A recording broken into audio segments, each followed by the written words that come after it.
Well, it's a pleasure to be here. I will introduce the other members of the panel. The first speaker will be Marco Dondi. Please, Marco, join the stage with me.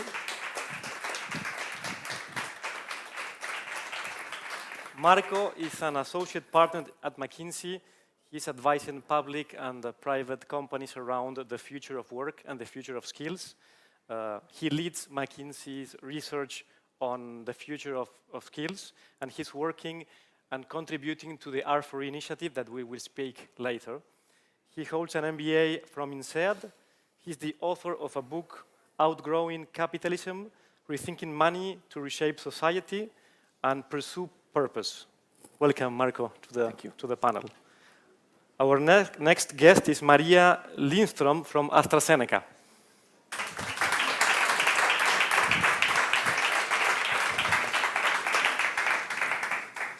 Maria is an HR leader. She has a very vast experience in HR areas, and she's leading the initiative Reskilling for Employment in Sweden.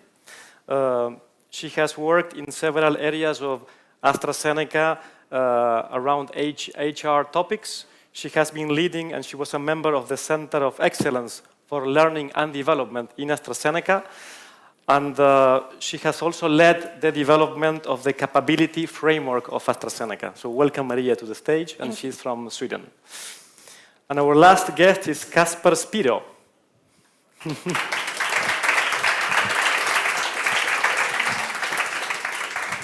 Welcome, Kasper. Kasper is from the Netherlands. He is the co-founder and chief learning strategist for Easy Generator. He has been the CEO of Easy Generator for 11 years. Easy Generator is an e-learning tool company designed to empower subject matter experts to create knowledge and capture knowledge within the companies. He has a diverse background in teaching, e-learning, development software tools for learning solutions.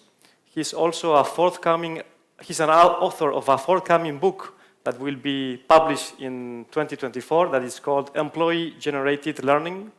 So we have a very diverse panel of experts from different countries, the Netherlands, Sweden, and Italy. I will start with a very brief introduction of what we are going to discuss today. We're going to talk about reskilling and employment.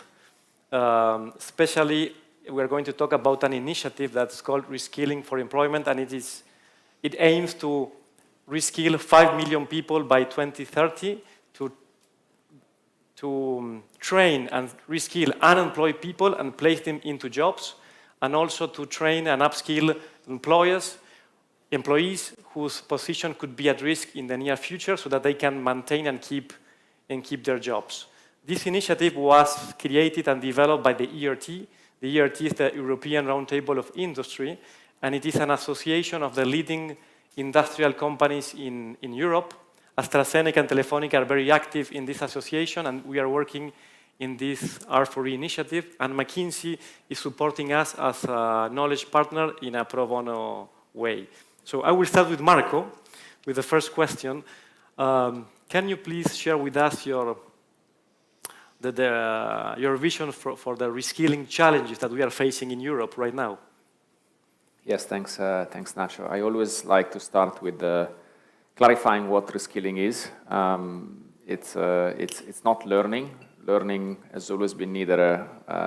For decades, you start a job with what you have learned in education, and you continuously learn. And at the end of your career, you always know much more than when you started.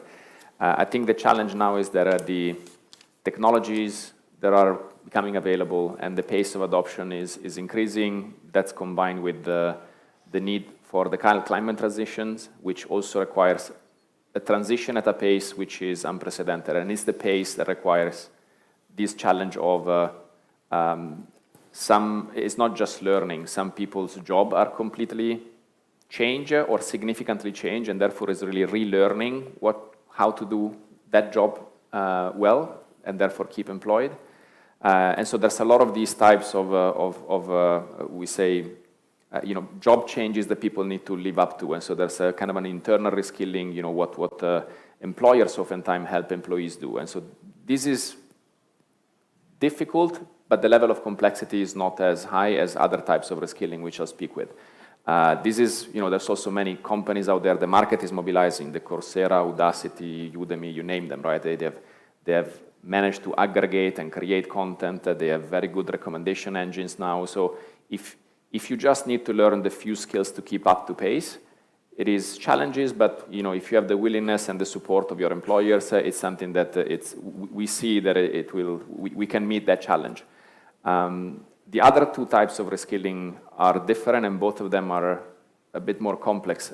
One is not really about the technical skills, the knowledge, but it's more around the fact that many people don't have the mindset and the willingness and the capability to continuously reinvent themselves, to work with new technologies, to work differently and more in a more engaging way with people. And basically, our research has showed that what are the skills that will remain in the job in the future? And more of them will be the socio-emotional, the higher cognitive, the creativity, but the type of things that it's very unlikely a machine will get there soon enough, at least, and there's a good chance that there's always going to be that element of collaboration and personal interaction and empathy and spirit of innovation. So all of these, this is not about knowing new things. This is about changing what we can do, who we are, and this is complex just because it's more complex. People don't like to change, and especially later on in life, and it's therefore just the complexity of this continuous personal change that is more complex.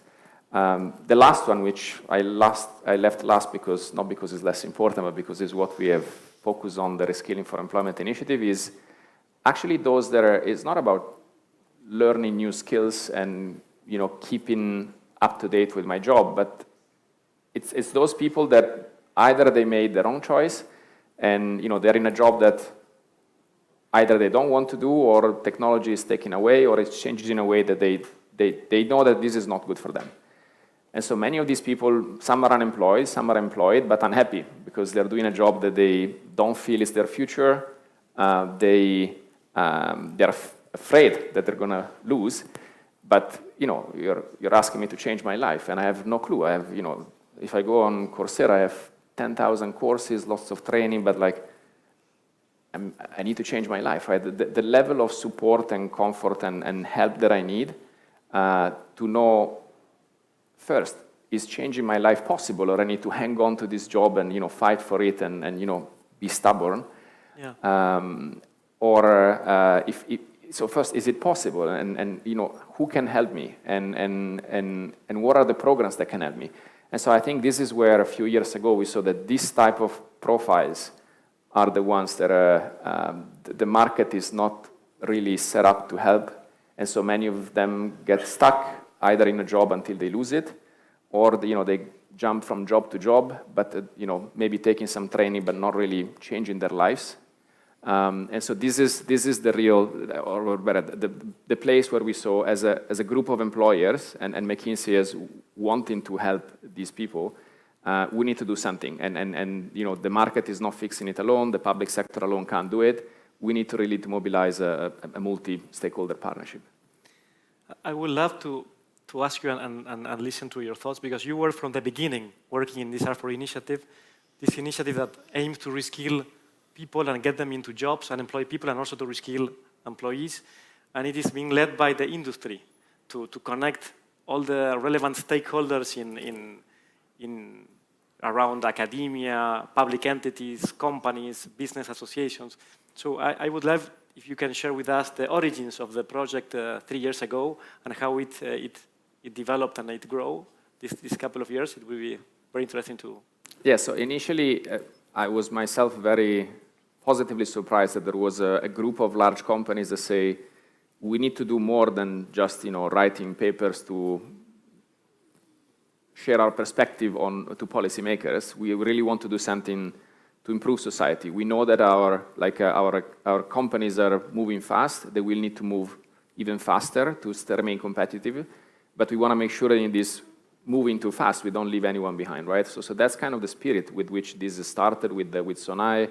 at the beginning, but immediately AstraZeneca and a few other companies came around. And so we started with what can a group of employers willing to help in this topic can do. And this is where we look at what was already happening in the market, what are the challenges, but what were some initiatives that were actually successful in getting people from a dead end to a new life. And so the learning has been initially there weren't some, but the scale was very limited. But the ones that were doing well were doing much more than training. They were making sure that they were choosing occupations that employers were hiring for and they were struggling to hire for. They were customizing the programs to be shorter and therefore work with employers on what's really needed in that training so that in the smallest effort, these people can step away from a job but then enter a new career, right? How do we link these? How do we bring employers on board in the process so that they know that they can hire after, right? So this is what seemed to be successful in most of these initiatives. And so we thought initially, can we just bring all these large employers, the public sector, if we have the money, the employers, can we scale these, right? And I think this is how we started. And I think now we are also seeing that in reality, the market is also moving, right? There's many now programs from provider, private, public NGOs that are actually succeeding in getting people from A to B. And so the thinking now is how do we bring all of this together so that we make people aware, those people that are at this dead end is like, yes, you can do a lot of learning and there's places for learning, right? But if you want to change your life, there are few companies that are still probably small and growing, but if you bring them together, this is the one place where you can go and you will find the right path to change your life. Thank you. Thank you very much, Marco. Maria, what is the Swedish experience around the labor market, the reskilling challenges, how you are tackling these issues in Sweden? So first, I just want to say thank you for inviting me to attend this today. So I will give you a little bit of insight into what the Swedish labor market looks like before I give you a little bit of a picture of what the R4E team is doing in Sweden. So in Sweden, we have a very good collaboration between employer and unions. We work together with the public sector. We don't make labor laws into the nitty-gritty details. The ecosystem has a trust, the government has a trust that the employer and the unions can agree and come together around collective agreements. So we have a couple of labor law agreements that regulate working hours, salary, work environment, a lot of different things. The employer are looking at it from an employer perspective, of course, and the unions are securing the individual perspective into this. But of course, we have many employers in Sweden, so this can't be a conversation between each and every organization. So we have confederation for Swedish enterprises on the private side, and we have a similarity on the public side, and they agree with our union organizations that have the same kind of structure. So if we look at it from a hierarchical perspective, we have the central national teams, both within the employer organization and the union organization, and then it becomes on a lower layer for regions, and we have industry organizations that are cover specific industries, and most of our companies are a part of this confederation of labor law agreement. We have had some milestones in the 17th and 1919, and the latest one came through last year. The work that our employers and unions do together had enabled a non-profit organization. We have around 12 of them in Sweden. They cover different industries, different kind of white collar or blue collar roles. It's public or private sector. But their only role in the ecosystem is to support individuals. So a part of this labor law agreement regulates how employers can get rid of people. And instead of allowing people to need to go to the unemployment agency, the job security councils instead help them to reskill into a new role. Since last year, all employees in Sweden have the right and to have access to funds to reskill into a more future-proof role. The reskilling can be done during 44 weeks as a maximum. And a little bit depending on what kind of organization you belong to, you will have access to a different amount of funds on a monthly basis. And the only reason why this is possible in Sweden, it's because in Sweden we have a history of very high level of individuals who are a part of the unions. So that is also why the union is pretty strong. But the job security councils have a neutral part between the employer and the union, and they are only focusing on the needs of the individual. And I think that is pretty unique. And in addition to that, education is free in Sweden, at least for the individual. So all public education is free. And from the private education, the cost for the education is usually picked up by the Job Security Council, by the Public Employment Agency, or by the employer. So from an individual perspective, it's very good. And everyone is allowed to study. And employers can possibly say that you can't study until 6 months from now, but that's pretty much the limit that we have. Thank you, Maria. I see that in Sweden, people are getting supported to study in free in different institutions, and also that the Job Security Council is helping them in their transition to new jobs. So that's very important to reskill and get new people into new occupations. One more question. Can you tell us what AstraZeneca is doing within the R4 initiative to help people get reskilled and get into new jobs, and how they're helping connect all the different entities through this data federation project? Yes, so in Sweden, AstraZeneca is working with Volvo Group, and we have McKinsey as a knowledge partner. And we are mainly focusing on, together with our public ecosystem, create a data infrastructure that can support different digital platforms, both the ones that exist, to make them more fit for purpose and enable more functionalities in them, but also to enable new platforms that can have real-time updates and real-time guidance for individuals to move from reactive reskilling that we have today to a more proactive reskilling.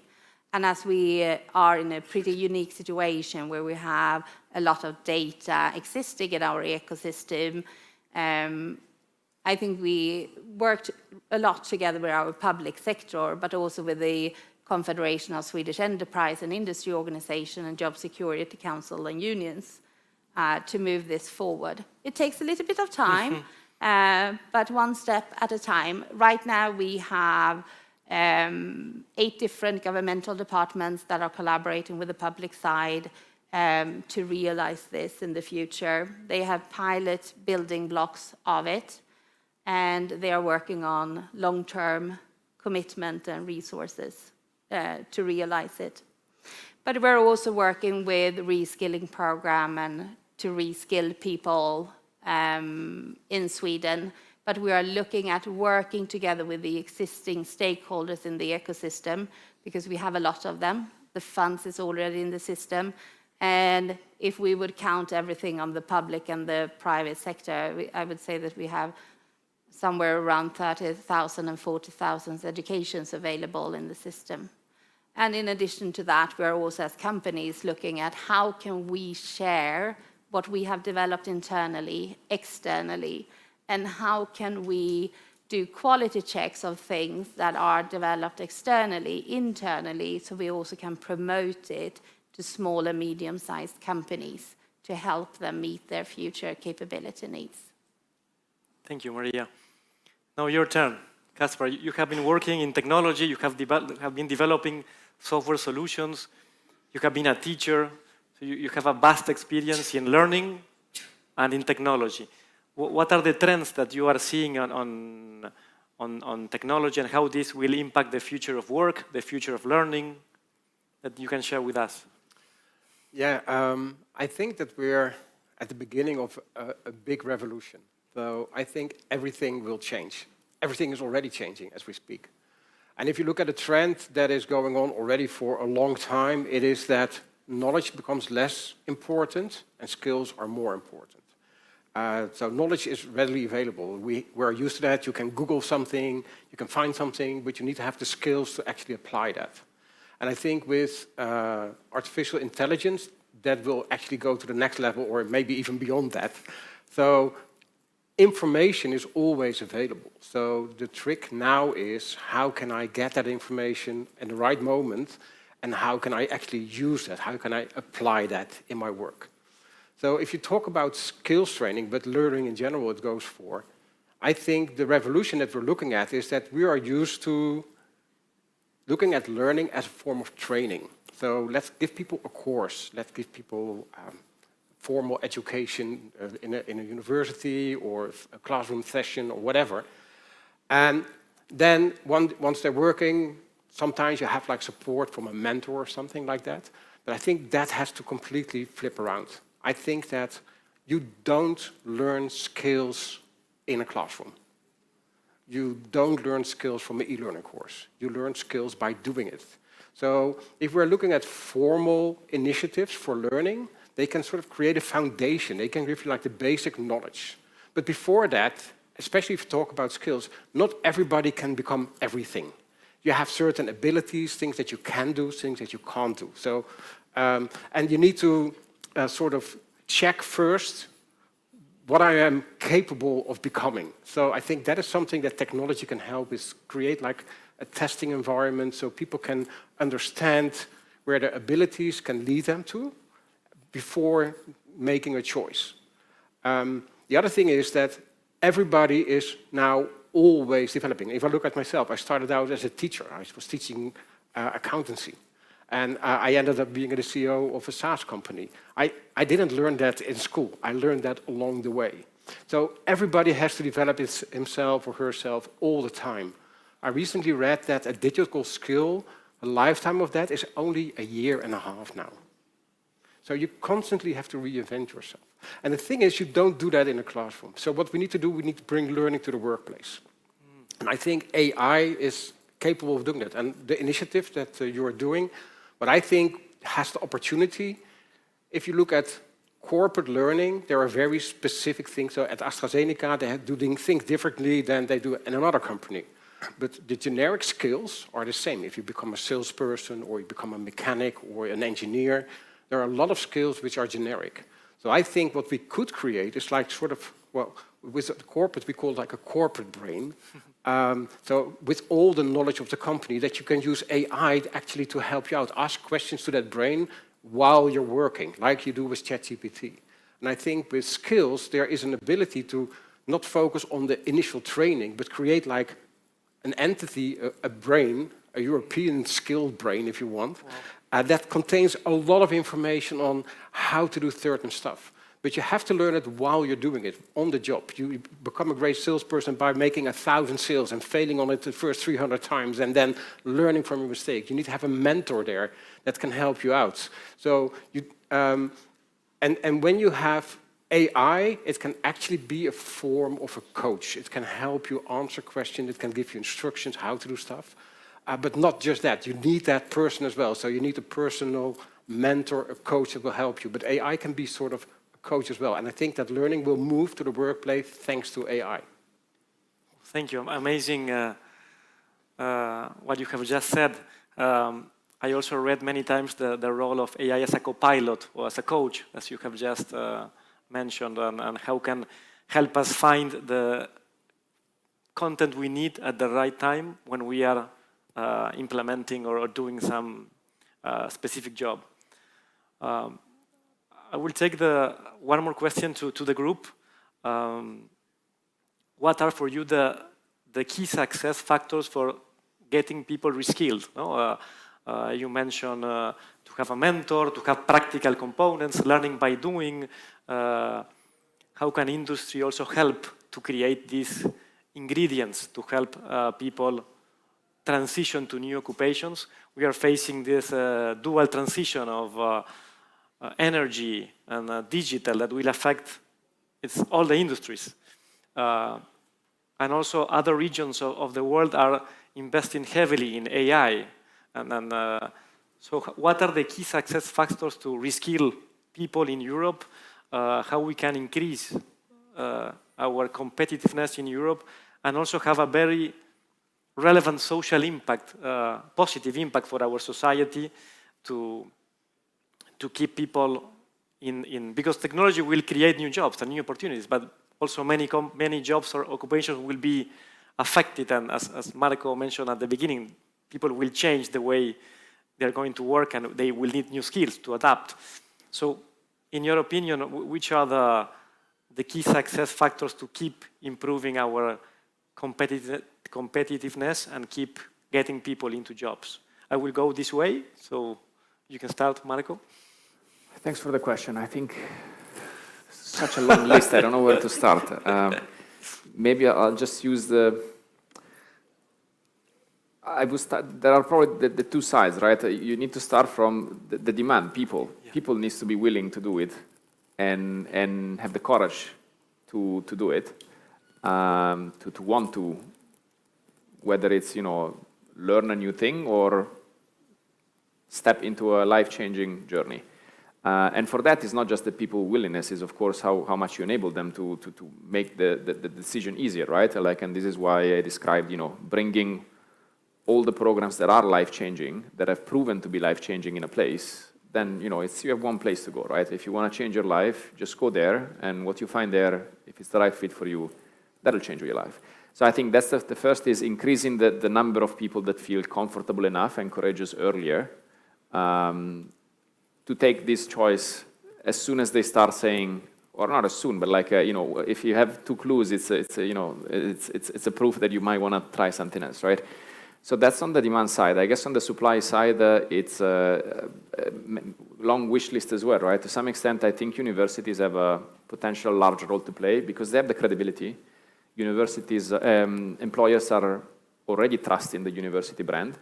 And if universities shift from saying, I provide good content, I have my best professors, this is what I care for, getting the best content out there, and they also take the user perspective and the user that wants to change their life, content is, you can't think only content, right?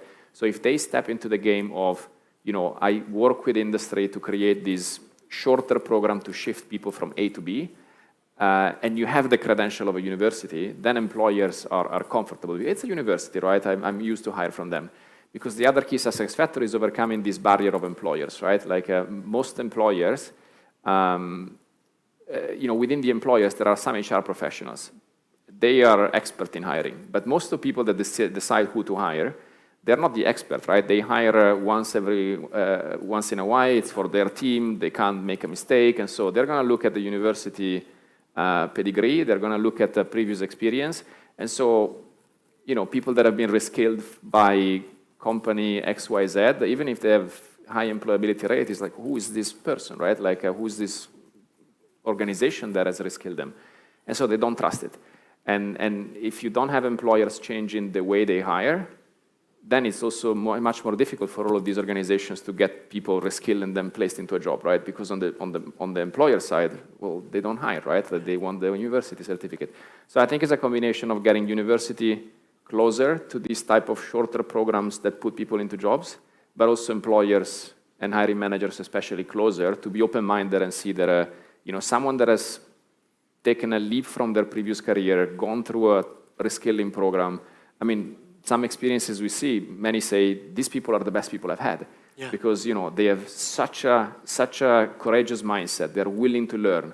They have put themselves at risk. So many of the actual employers that have hired or the training provider that see them, this is the best I've ever had. Yeah. But employers, the hiring employers are not yet able to see this. And so I think bringing both employer and university closer to see the opportunity, especially for the ones that are willing, because many of those at the end of the road, they are willing. I mean, this is a life change for them. So they have the motivation that many of the more traditional hire or traditional employee don't have. Great. Let me emphasize one of the topics you mentioned in 1 minute. You mentioned that on average, hiring candidates hire people based on formal education, university degree, and also previous job experience. So within the R4E initiative, we are trying to overcome this trust issue for non-traditional candidates who maybe they do not have these credentials by creating a trusted network of employers and reskilling providers who train people and reskill so that they can get a new job by overcoming the trust issue. So we're trying to help non-traditional candidates with this trusted network of programs and reskilling providers that will help them get faster into jobs and through shorter programs that I think is very important because mid-career people, they have lots of responsibilities like family issues, or maybe economic constraints. So very relevant what you mentioned, to shorter the duration of the programs, the partnership with the universities, and creating this trusted network of employers and reskilling providers to overcome the trust issue on the hiring manager. Thank you very much. Maria, any comments? Oh, yeah, that was very much things. I don't even know where to start. So, to an individual, I would say, learn to be a learning individual constantly through your daily life. Really embrace learning agility and don't let your formal education that you at some point in your youth have gone through or not gone through be the stopper. Just your attitude moving forward and your willingness to learn is going to make a huge difference for an employer.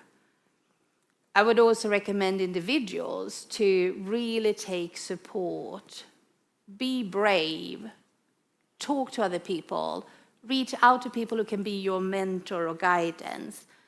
Don't be scared. Believe in your ability for the future.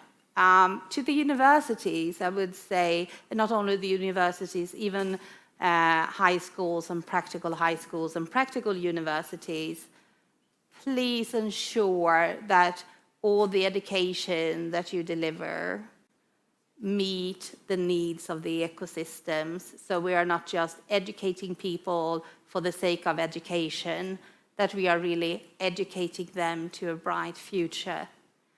And to employers, I would say that look at the individuals and their capabilities to develop and continuously to develop through the rest of their work life, rather than just looking at what they have done in the past.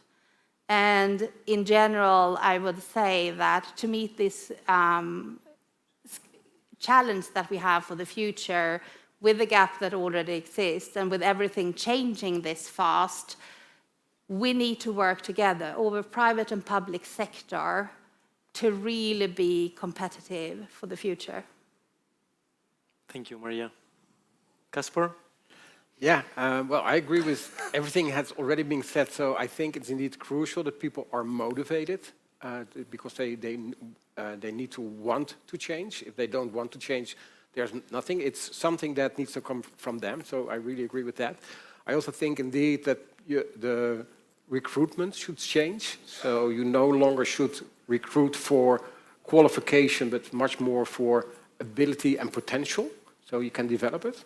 But I think that we need to have a shift from like the formal education, because if I look at young people starting at Easy Generator, we have a lot of people coming fresh from university starting in a job with us. they know a lot, but they don't have a lot of skills. Oh. Basically, they have to learn most things while working. And I think that we should move to a continuous learning environment in companies. So some companies are talking about we need to have a learning culture. I think companies should be moving ahead of that and should be talking about how can we become a teaching culture.